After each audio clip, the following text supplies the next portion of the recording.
Hello and welcome back to covering all creases. मैं हूं आद खान और मेरे साथ हमारे स्पेशल दोस्त ताहा खान। आज से पाकिस्तान की वर्ल्ड कप कैंपेन की शुरुआत हो चुकी है। आज पहला मुकाबला था और इस वर्ल्ड कप की सेकंड गेम थी हैदराबाद में पाकिस्तान वर्सेस नीदरलैंड, जो हमारी एक्सपेक्टेशंस के हिसाब से बड़ा स्ट्रेट फॉरवर्ड मैच होना चाहिए था। लेकिन हम पाकिस्तानी क्रिकेट टीम किसी भी मैच को इमोशनलेस नहीं बना सकते। हमने वेव्स की तरह इस मैच के साथ जगलिंग की। कुछ एंड्स पर मैच नीदरलैंड्स जीत रहा था, कुछ एंड्स पर मैच पाकिस्तान जीत रहा था, but at the end of the day Pakistan came out to be the right end of the bargain. Pakistan has won this match by 81 runs, a big net run rate advantage, a big win. But this scorecard does not do much justice to the type of match that we had. पहले नजर एक score card की तरफ डाल देते हैं तो Pakistan toss हार गया, Netherlands won the toss and they chose to field first. हमने इस वर्ल्ड कप में इंडिया के अंदर स्पेशली पिछले 3 मैचेस जो इंडिया और ऑस्ट्रेलिया ने आपस में खेले, वार्म अप मैचेस और पहला मैच कल अहमदाबाद में जो खेला गया था, उससे ये फिगर आउट किया है कि इंडिया के अंदर इंडियन कंडीशंस में जहां टर्न ज्यादा हो रहा है, चेजिंग टीम के लिए ज्यादा बेनिफिट है। बॉल सेकंड इनिंग्स के अंदर ड्यू भी आ जाती है, बॉल ज्यादा बैट पे आ रहा है, तो नेदरलैंड्स ने भी टॉस जीता और ये डिसाइड किया कि they will go and ball first. तो पाकिस्तान ने पहले इनिंग्स में बनाई 286 रन, जो कि by the outlook of this world cup the Indian pitch conditions बहुत I think 50 runs short थे Pakistan, but anyhow Pakistan was able to defend the target as the bowling side they are. Netherlands were bowled out at 205 score in 41 overs. So this match was a roller coaster ride. हम score card को देखकर ये figure out नहीं कर सकते। अगर आप score card को देखेंगे तो यही फिगर आउट होता है कि Pakistan won the match comprehensively, but the match had very ups and downs. ऐसे ही? जी बिल्कुल ऐसे ही है। स्टार्ट जैसे पाकिस्तान क्रिकेट खेलता है शुरू से, ये क्रिकेट ऑलमोस्ट वैसी ही थी। मतलब कि आपने लिया, पाकिस्तान ने वन साइडेड होता था मैच, फिर एकदम उनकी फेवर में चला जाता है। ये पाकिस्तान ने शुरू से की है। वैसे ही है, किसी भी जगह ऐसे लग रहा था नीदरलैंड के साथ खेलने आए हैं तो नीदरलैंड के मुकाबले की टीम लेकर आए हैं, उस माइंडसेट से आए हैं कि छोटा मैच है आराम से जीत जाएंगे। लेकिन सम टाइम ओवर कॉन्फिडेंट हो जाता पाकिस्तान, इजी रन देना शुरू कर देता है, कोई नहीं हम एंड में पकड़ लेंगे। देखिए आपका स्कोर कार्ड इफेक्ट होता है इस चीज से। नेट रन रेट बहुत बड़ा फैक्टर है, पिछले 2 वर्ल्ड कप्स में भुगत चुके हैं, 2015 में, 2019 में, कि नेट रन रेट से बहुत फर्क पड़ रहा है। उसकी वजह से हम लोग अपना जो मतलब क्वालिफाइंग राउंड के अंदर हमारे पॉइंट्स और बाकी टीम के पॉइंट्स बराबर होते हैं, लेकिन रन रेट की वजह से बाकी टीम को फेवर मिल जाता है कि वो आगे चले जाते हैं। अब इंडिया हो गया यहाँ पे इस पोजीशन पे इंग्लैंड हो गया, इस पोजीशन पे ऑस्ट्रेलिया हो गया।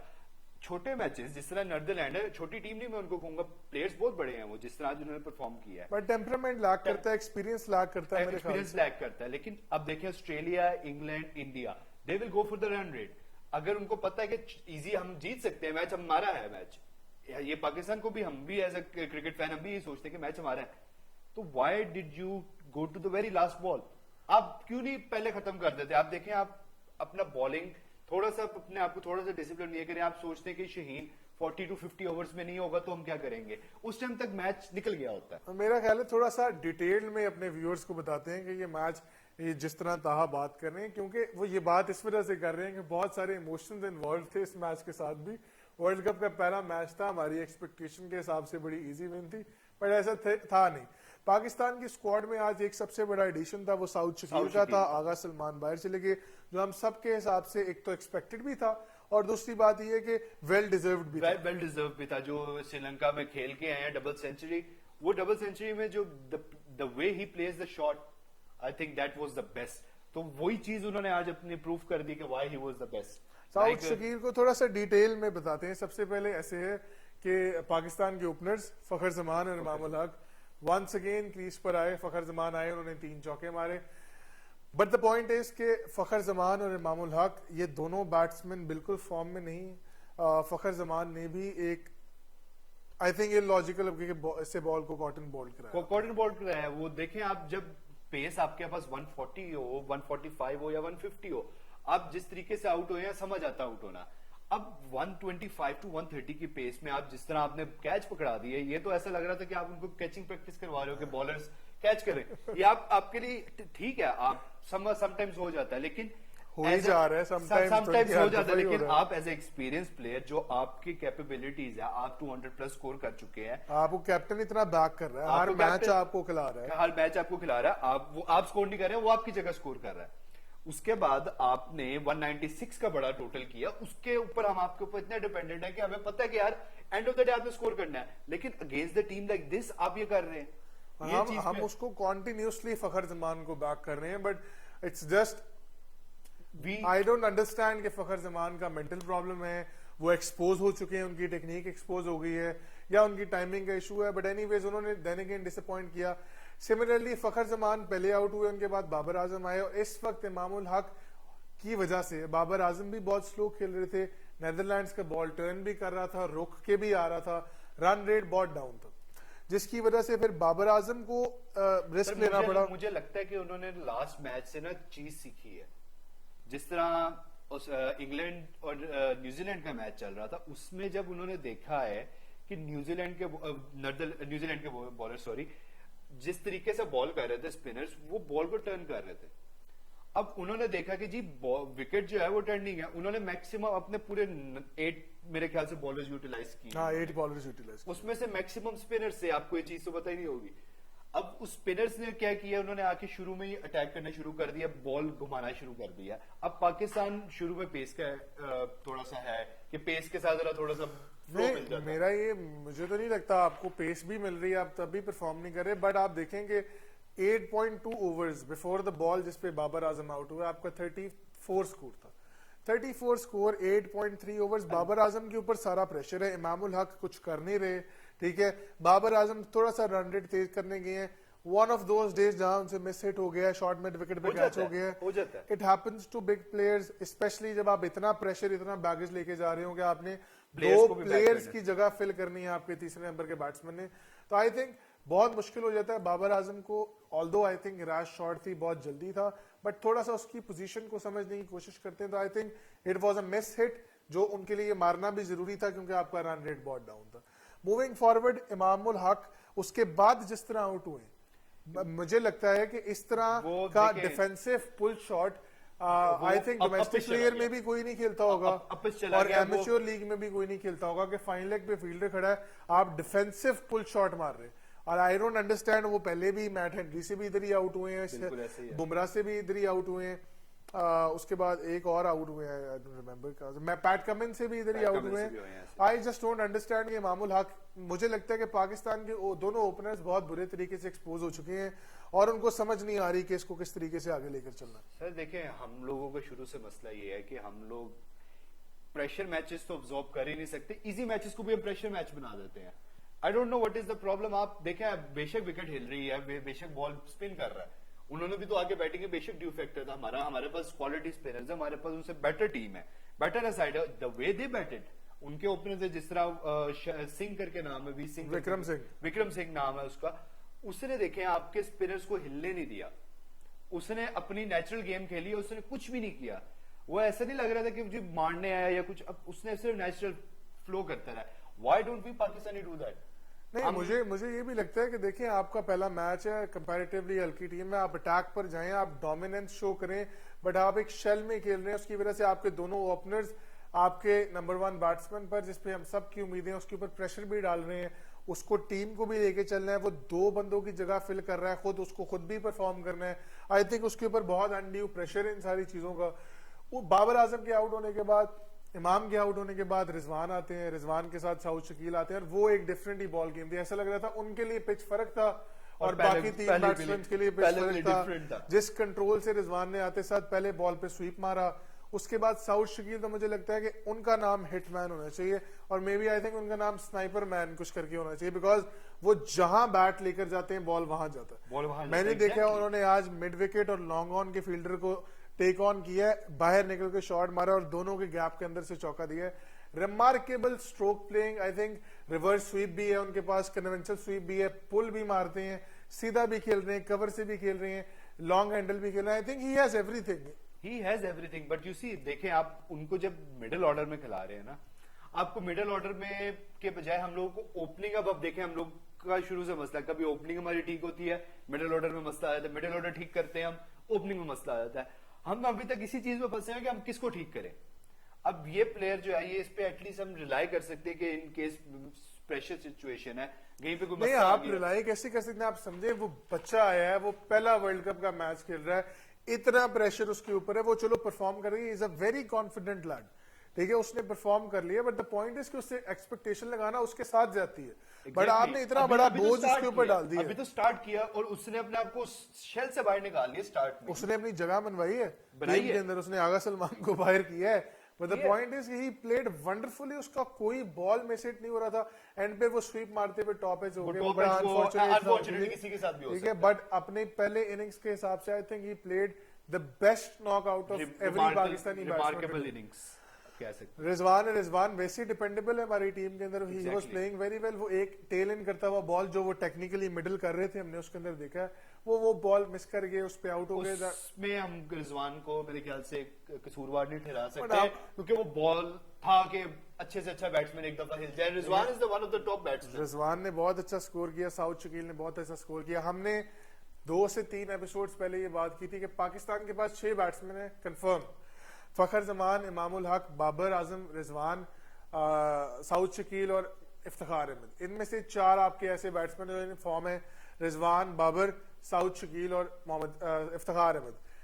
हमारी ये डिस्कशन थी कि जब 6 में से 4 बैट्समैन इन फॉर्म है और उस नीचे आपके पास नवाज और शादाब भी हैं, तो अगर आपके 4 में से 3 बैट्समैन भी परफॉर्म करेंगे, 2 भी करेंगे, तो फिर आप एक अच्छी पोजीशन में होंगे। आज वही बात प्रूव हुई, रिजवान ने बड़ा स्कोर किया, साउथ शकील ने बड़ा स्कोर किया, और उसके बाद नवाज और शादाब ने एक बड़ी अच्छी इनिंग्स खेली है। They build up very well, strike rates भी अच्छे थे, नीचे आके स्कोर भी किया, जिसकी वजह से हम 286 पे चले गए। पाकिस्तान की बैटिंग से आगे जाने से पहले मैं सिर्फ इफ्तिखार अहमद पे बात करना चाहता हूँ कि क्या वो सो रहे थे? सर देखें, अब अकॉर्डिंग टू मी जब आपको इतना अच्छा प्लेटफॉर्म मिल गया, आपको पूरे वो 15 से 20 ओवर जिसके लिए आपको रखा हुआ है टीम में, कि आपने 20 ओवर मिले पूरे, 20 ओवर मिले, 15 ओवर मिले, ये उनका रोल है कि 15 से 50 35 टू 50 ओवर्स उन्होंने खेलने हैं, ये 30 टू 50 ओवर्स उनकी गेम है। अब आपको जब वो एग्जैक्ट प्लेटफॉर्म मिल गया, स्कोर एग्जैक्टली वो मिल गया जो आपको चाहिए कि आप यहां से उसको कैरी ऑन कर सके। अब मुझे सिर्फ एक चीज समझिए कि इफ्तिखार ने आके क्या किया यहाँ पे कि आप इजी सी बॉल पे नो वो फुटवर्क, कोई फुटवर्क नहीं था, ऐसे करके बैठना है, खड़े खेल गए। मतलब ये बात बहुत वरीसम है कि इफ्तिखार सो रहे थे, प्रेशर था, क्या था, हालांकि आइडियलिस्टिक सिचुएशन थी, Pakistan should have gone up 325 score होना चाहिए था। इफ्तिखार के लिए तो बेस्ट इनिंग्स थी क्योंकि बेस्ट प्लेस, बेस्ट स्कोर, हर चीज बेस्ट, सब सेटल हुआ हुआ है, सब सेटल हुआ हुआ है। इवन उसके साथ उस टाइम मेरे ख्याल से शादाब आ गया था, रिजवान अभी खेल रहा था, इफ्तिखार पहले आउट हुआ है, रिजवान बाद में आउट हुआ है।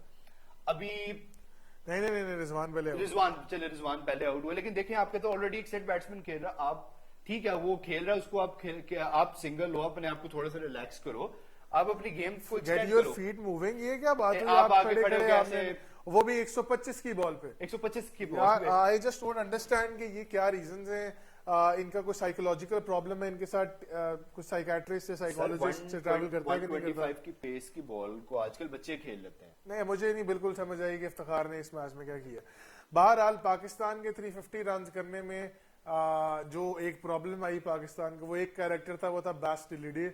मुझे लगता है उनको कहना चाहिए बैस द लीडर। जिस तरीके से वो नेदरलैंड टीम को लेकर चलते हैं, उन्होंने 4 आउट किए, 62 रन दिए अपने 9 ओवरों में, रिमार्केबल फास्ट बॉलिंग, उन्होंने रिजवान को भी आउट किया, उन्होंने इफ्तिखार को भी आउट किया, सारी बड़ी विकेट्स उन्होंने ली, 4 विकेट्स फॉर बैस। नीचे शादाब को भी उसी ने आउट किया कि जहां पे वो स्टेबल हो गया हुआ था। आज से हमने उनको नाम दे दी इज बैस द लीडर, ठीक है।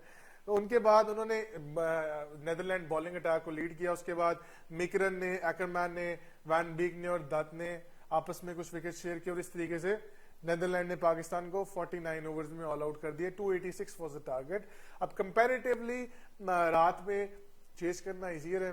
शाहीन शाह अफरीदी ने नया बॉल एज यूजुअल दोबारा से जाया किया, उनकी लाइन का प्रॉब्लम, मुझे सिर्फ ये बात नहीं समझ आती, मैं इस सेगमेंट को बहुत ज्यादा स्ट्रेस कर चुका हूँ और ज्यादा नहीं करूंगा, बट मुझे सिर्फ ये नहीं समझ आता, अगर आप 4th स्टंप से लेफ्ट हैंडर को आउटस्विंग करके 6 बॉल बीट कर सकते हैं, तो आप अपनी लाइन क्यों चेंज कर रहे हैं? बैट्समैन प्रेशर में खुद ही निक देगा, आप एक बॉल वाइड कर देते हैं, एक ज्यादा बाहर निकाल देते हैं, वो बैट लगा के, कंसिस्टेंसी की पेशेंस क्यों नहीं? मेरे हिसाब से इनके अंदर टेम्परामेंट का इशू है। शाहीन अफरीदी की स्पेशली में बात कर रहा हूं, स्पेशली उनको आदत पड़ी हुई है कि शुरू में बॉल को शुरू में विकेट मिल गई तो मिल गई, ना मिली तो उनका समझ नहीं आता करते क्या वो अराउंड द विकेट आ जाएंगे, नया बॉल है आपका, सीधी बॉलिंग कर रहे हो, आप कुछ भी नहीं हो रहा, बॉल उससे खेली नहीं जा रही, आप अराउंड द विकेट आके छक्का खा लेते हो। ये यार- मुझे आज से टेम्परामेंट ही समझ आई, या फिर आपके ऊपर जो आपको सिखा रहा है उसके अंदर इशू है कि वो आपको सही चीज नहीं समझा रहा कि भैया आपको यहाँ पे ये करना चाहिए। मुझे तो मेरी तो समझ अब से बाहर है कि आप पॉइंट पे मोहम्मद आमिर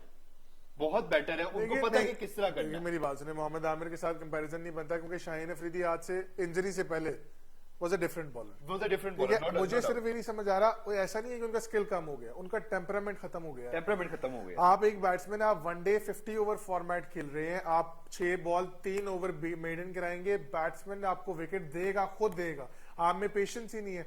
उसके कंपैरिजन में हसन अली ने जिस तरीके से सेटअप किया मैक्स आउट को, Exactly. बहुत स्मार्ट क्रिकेटिंग, हालांकि उनकी इतनी पेस नहीं है, पेस नहीं है, ठीक है, एज ज्यादा हो गई है, वो फैक्टर नीचे आ जाता है एज के बट साथ। उन्होंने सेटअप किया प्रॉपरली और उन्होंने उसको 4 बॉलें डॉट करा के बाउंसर मारा, उन्होंने कैच दिया। आई थिंक वो सबसे वेल कंस्ट्रक्टेड विकेट थी इस इनिंग्स सर वो देखें, अब जिस तरह उन्होंने हमारे साथ किया ना, वो हसन अली ने उनके साथ सिर्फ किया है। देखें बाबर आजम को उन्होंने ब्लॉक करके रखा है और कि बाबर आजम खेले, अब उसका ऑप्शन कोई देखिए, नहीं। मुझे लगता है बाबर आजम को उन्होंने ब्लॉक नहीं किया, बाबर आजम की विकेट के अंदर इमाम और फखर का कसूर है, मैं तो यही कहूंगा। सर अब देखे ना, वो प्रेशर समटाइम ऐसा हमारे ऊपर आता है कि हम लोग ब्लॉक हो जाते हैं।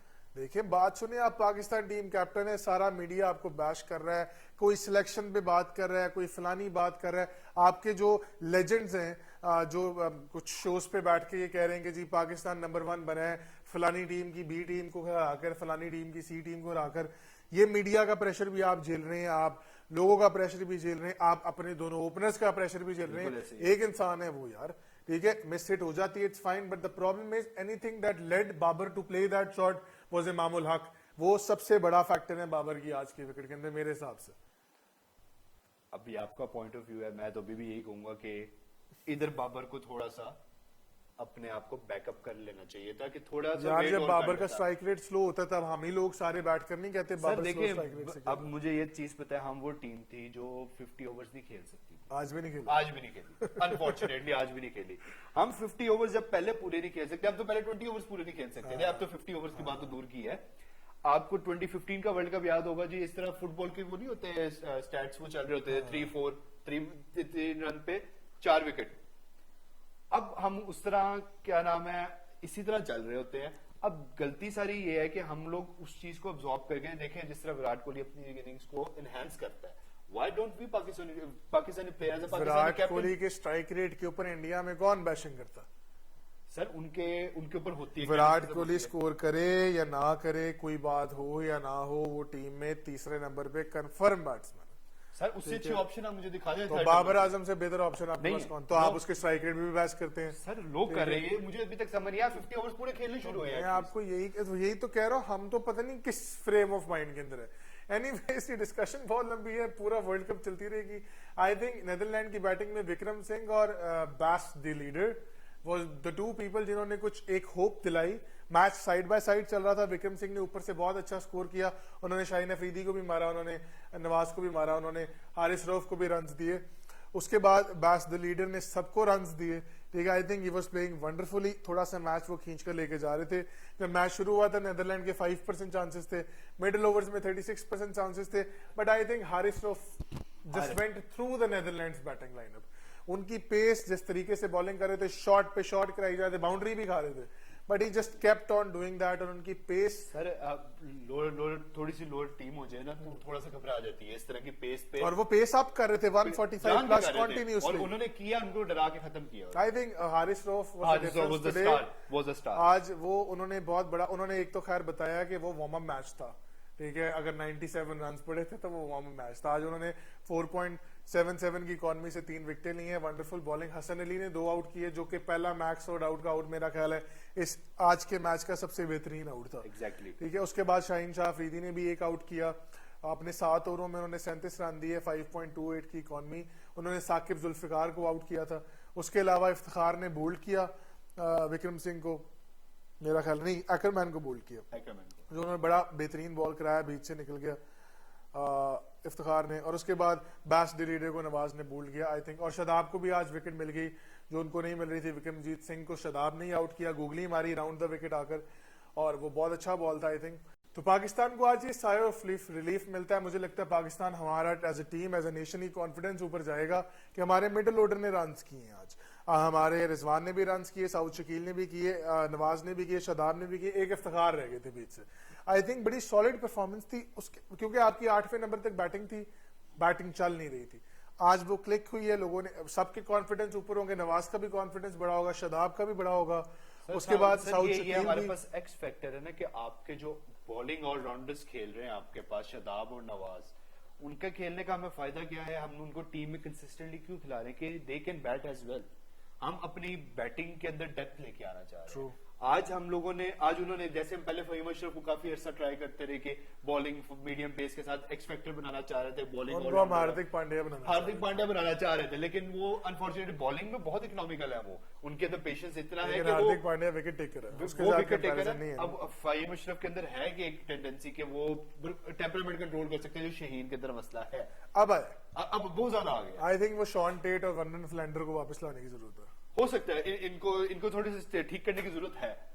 अब हमारे पास जब ये दो बंदे परफॉर्म करते हैं ना, इसका मतलब ये है कि जो आपका आखिरी 10 ओवर्स है ना, जहां तक आपके ऊपर के प्लेयर्स ले आए हैं, रिजवान सबसे पहले फखर, इमाम, बाबर, रिजवान, साउद एंड इफ्तिखार, अगर ये 6 अपना काम कर गए हैं और उसके बाद आपके पास 10 ओवर बचे और ये 6 आउट हो गए हैं, फिर आपका काम बचता है पीछे नवाज के पास और शादाब के पास। आज वो उन्होंने अपना प्रूव कर दिया that we are still here, so don't need to stress that we can take it from 40 to 50 overs, just relax. वो थोड़ा सा बैड लक हुआ, शादाब को बॉल अंदर आ गई, वो एक्सपेक्ट नहीं कर रहे थे इतने ज्यादा बॉल अंदर आ जाएगी, हो जाता है। बॉल रिवर्स हो रहा था, बहुत अच्छा बॉल किया leader. So I think Pakistan के लिए बहुत आज के मैच के बाद बहुत पॉजिटिव है। आई डोंट थिंक इसमें कोई नेगेटिव पॉजिटिव है, but they still need to work very hard. You see, आपको अपने आप को, आप पहले जब आप सोच के रखते हो ना कि वी आर वेरी हाई, आप एकदम जब एक दफा आपको छोटी टीम आपको हिला देती है ना, एक बार तो पाकिस्तान आई डोंट थिंक आज के मैच में ही सोच रहा होगा कि वी आर वेरी हाई। नहीं, आज के मैच के बाद उससे पहले सोच रहा था, एशिया कप से पहले सोच रहा था, एशिया कप से पहले सोचा था, एक दिन पहले टीम अनाउंस करते हैं, which is a good thing कि आप कर सकते हैं। मेरा तो वैसे ख्याल था कि आज भी टीम पहले अनाउंस कर देनी चाहिए। कॉन्फिडेंस आपका मोरल है, आप उसको कैरी करें। आपने एक चीज शुरू की है, यू शुड नॉट स्टॉप। आप लोगों को ये क्यों बता रहे हैं कि आप अगले को ये क्यों बता रहे हैं कि आपको कॉन्फिडेंस डाउन है? तो मेरा ख्याल है पाकिस्तान के लिए बड़ी प्रॉमिसिंग पोजीशन थी आज के मैच में, घबराने वाली कोई बात नहीं है। पाकिस्तान के लोअर मिडिल ऑर्डर में देखो बेटरमेंट का तो एलिमेंट है ही। आज अगर बाबर आजम खड़े होते और फखर जमान फॉर एग्जांपल 30 स्कोर भी करते, आप 350 प्लस खड़े थे, 350 तो देखिए मेरी बात सुनिए, बाबर भी नहीं चले, फखर भी नहीं चले, इमाम भी नहीं चले, इफ्तिखार भी नहीं चले, 4 मेन बैट्समैन नहीं चले, आपने 289 रन बना दिए। सर देखें, अब जब होता ही है कि समटाइम्स आपका टॉप ऑर्डर स्कोर कर रहा होता है, समटाइम मिडिल ऑर्डर स्कोर कर रहा होता है। आज हमारा दिन था, देखें अगर आज आप जैसे आप बात करेंगे फखर 30 स्कोर कर देता, इमाम कुछ भी ना करता, मेरी उससे कोई एक्सपेक्टेशन नहीं, इमाम चलो कुछ भी ना करता, आपका बाबर कोई 60-70 जो उसका एवरेज स्कोर है जो वो आम कर देता है, वो कर लेता, तो आपको मुझे थोड़ा सा फील आती है कि रिजवान को शायद वो चांस ना मिलता जिस तरह उसको टाइम जल्दी मिल गया आने का। बॉल अभी नया था, उसको समझ आ गई कि भाई बॉल क्या कर, बिल्कुल नया बॉल था, वो रिलैक्सिंग फील करता है उसके ऊपर खेलने में। अब जब उसको थोड़ा सा जल्दी टाइम मिल गया, उसने अपनी इनिंग्स लंबी कर ली, उसको पता था कि अब मुझे सिर्फ खड़े होना है और मैंने कुछ भी नहीं करना। नहीं, मेरी बात सुनिए, जितनी देर रिजवान अभी साउथ शकील सेटल नहीं होता, रिजवान तेज खेल रहा था। जब साउथ शकील सेटल हो गए, फिर रिजवान ने थोड़ी सी इनिंग स्लो डाउन किया। आई डोंट थिंक इसमें कोई प्रॉब्लम है, 50 ओवर आपने खेले। ये एक बैट्समैन की निशानी है कि जिस टाइम आप अपने से जूनियर प्लेयर्स को अपने साथ खिलाते हैं, जिसको आपको पता है कि उसके अंदर टेंडेंसी है, सिर्फ होता ही है कि जिस टाइम आप उसको जूनियर प्लेयर को खिला रहे होते हैं ना अपने साथ, आप अपने ऊपर प्रेशर लेके आते हो ताकि वो प्रेशर ना ले। रिजवान ने तेज खेला कि उसके ऊपर साउथ के ऊपर प्रेशर ना आए। अब जब वो खेला तो उसकी वजह से साउथ तेज खेलने लगा। अब जब साउथ तेज खेलना शुरू हुआ, रिजवान को पता मैंने काम कर दिया, अब मैं लेट मी स्लो डाउन, क्योंकि मैंने इनिंग्स के एंड तक जाना। वो तो मिसहैप हुआ कि बॉल बहुत अच्छी थी, वो उसके ऊपर कंप्लेन नहीं की जा सकती। It was a perfect ball to get any big batsman out. Virat Kohli भी आउट हो सकता था उस पर, कह सकते हैं। तो क्योंकि रिवर्स समटाइम्स नहीं पकड़ी जाती, और आप एक्सपेक्ट भी नहीं कर रहे थे वैसे उस बॉलर से रिवर्स। ये भी बात रिवर्स एक बॉलर 120-125 पे बॉलिंग करे, आप एक्सपेक्ट नहीं करते कि उसका बॉल रिवर्स 125 पे रिवर्स का समझ नहीं आती। वो पहले होता था कि भाई 150 प्लस होगी या 140 प्लस होगी तो स्विंग करेगा और वो अच्छा स्विंग करेगा। लेकिन अब ये बड़ा मेलो सा बॉल स्विंग हुआ है, बट एनीवेज मुझे लगता है कि पाकिस्तान को घबराने की कोई जरूरत नहीं है। परफॉर्मेंस बहुत अच्छी थी, they're in a positive state. Bowling ने बड़ा प्रॉमिसिंग किया। हारिस रऊफ को चाहिए हर मैच में इस इंटेंसिटी के साथ बॉलिंग करें। हारिस रऊफ और मार्क वुड में कल के और आज के मैच में ये फर्क बहुत जरूरी था कि हारिस रऊफ ने बहुत क्लिनिकली अपनी पेस को इस्तेमाल किया है। मार्क वुड भी कल थोड़े से अनलकी भी रहे, उन्होंने कुछ ऐसे बाउंसर्स मारे जो बस बिल्कुल इंचेस अवे थे फील्डर के हाथों से। तो आई थिंक चलता रहता है, it's a long tournament. Sir लेकिन एक चीज से मैं बड़ा इंप्रेस हूँ, हसन अली ने अपना कमबैक, अपना एक्सपीरियंस यहाँ पे शो किया। एक्सपीरियंस ही शो किया, अभी स्किल लेवल में थोड़ा सा मार खा रहे हैं। मार खा रहे हैं क्योंकि अब देखें, अब आप 2-3 साल से रेगुलरली नहीं खेल रहे, समटाइम्स आप टीम में ले आते हैं, आपको आप परफॉर्म करते हैं, फिर भी आपको ड्रॉप करके आपको दूसरे प्लेयर को चांस दे देते हैं। लेकिन इस टाइम उनको एक चांस मिला कि नसीम शाह अवेलेबल नहीं थे, उनकी रिडेम्पशन आर्क चल रही है, बिल्कुल ठीक बात। उनको लेके आए, उन्होंने अपने आप को दिखाया कि भाई I am the senior player. मैं आपको बताता हूँ क्या करते हैं आप, जो सेटअप किया आपके सामने कि 4 बॉलें डॉट करके 5वीं पे कैच निकाल दिया उसका। इससे बड़ी तो मेरे ख्याल से अपने इस इनिंग्स की सबसे बड़ी विकेट। बहरहाल अब हम आपसे मिलेंगे संडे को इंडिया और ऑस्ट्रेलिया के मैच के बाद, जिस मैच की बहुत हाइप है। चेन्नई में ये मैच होगा, स्पिनिंग विकेट्स होती हैं, हम देखेंगे पिच की क्या रिपोर्ट है और ये मैच कैसे आगे जाएगा। आपके साथ जुड़े रहेंगे। ये वर्ल्ड कप की कैंपेन अभी सिर्फ बिल्ड हो रही है। ये एपिसोड आज दूसरा मैच था, ये दूसरा एपिसोड है वर्ल्ड कप को लेकर। इंशाल्लाह आपसे मुलाकात जारी रहेगी, अपने फैंस को भी बुलाते रहेंगे और इस पर डिस्कशन जारी रखेंगे। तब तक के लिए हमारी तरफ से अल्लाह हाफिज।